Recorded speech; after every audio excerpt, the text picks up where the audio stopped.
పశ్చిమ గోదావరి జిల్లా పోడూరు మండలం మట్టపర్రులో ఇంటింటా పెన్షన్ల పంపిణీ కార్యక్రమం చేస్తున్న మంత్రి నిమ్మల రామానాయుడును ఓ దివ్యాంగుడు తనకు పెన్షన్ రావట్లేదని తెలుపగా ఆ దివ్యాంగుడి స్కూటర్పై దివ్యాంగుడిని వెనక కూర్చోబెట్టుకుని మట్టపర్రు నుంచి దివ్యాంగుడి స్వగ్రామం జున్నూరు వరకు తీసుకొస్తూ పెన్షన్ ఆగిపోవటానికి గల కారణాలను అడిగి తెలుసుకుని కరెంట్ రీడింగ్ 300 యూనిట్లు దాటడంతో పెన్షన్ తీసివేశారని ముఖ్యమంత్రి చంద్రబాబు నాయుడుతో మాట్లాడి త్వరలో ఆ దివ్యాంగుడికి పెన్షన్ ఇప్పిస్తానని భరోసా కల్పించారు.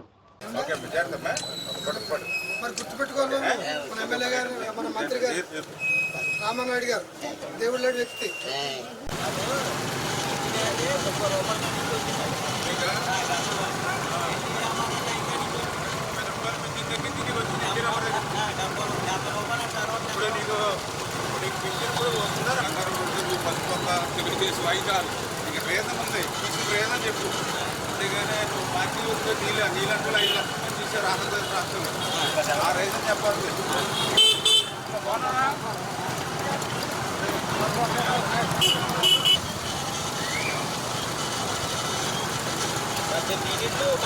మీకు ఇప్పుడు పిచ్చింగ్ తీసేశారమ్మా ఇది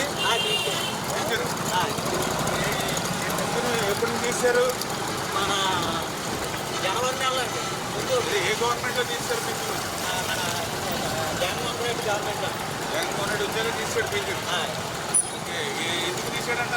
18 యూనిట్లు కరెంట్ బిల్ వచ్చిందని తీశారు. 300 యూనిట్ల కరెంట్ బిల్ దాటిందని 300 ఇంట్లో మీ అమ్మది కూడా రావట్లేదా? మా అమ్మదే నాది కూడా తీశారు. తిరిగి పిచ్చింగ్ రావట్లా? ఇలాంటి పడవలేని వాళ్ళకి పేదవాళ్ళు తెల్ల రేషన్ కార్డేనా? తెల్ల రేషన్ కార్డు అయినా పిచ్చింగ్ తీసేసారు. మీరు తీసారు, మీ అమ్మగారు తీసారు. మాది తీశారండి. మళ్ళీ ఇంకో ఎవరికి వస్తుంది పిచ్చింగ్? అప్పుడే అంటే ఎన్టీఆర్ దాకా 30 రూపాయలు అండి. ఎన్టీఆర్ దగ్గర నుంచి చంద్రబాబు నాయుడు రాజశేఖర రెడ్డి చంద్రబాబు నాయుడు దగ్గర వస్తా ఉంది. కిరణ్ కుమార్ రెడ్డి రాజయ్య గారు కూడా ఏం చేయలేకపోయారు. ఈ జగన్మోహన్ రెడ్డి ఇలాంటి పేదవాళ్ళ మీద దివ్యాంగుల మీద మరి జగన్మోహన్ రెడ్డికి కనికరం లేదు.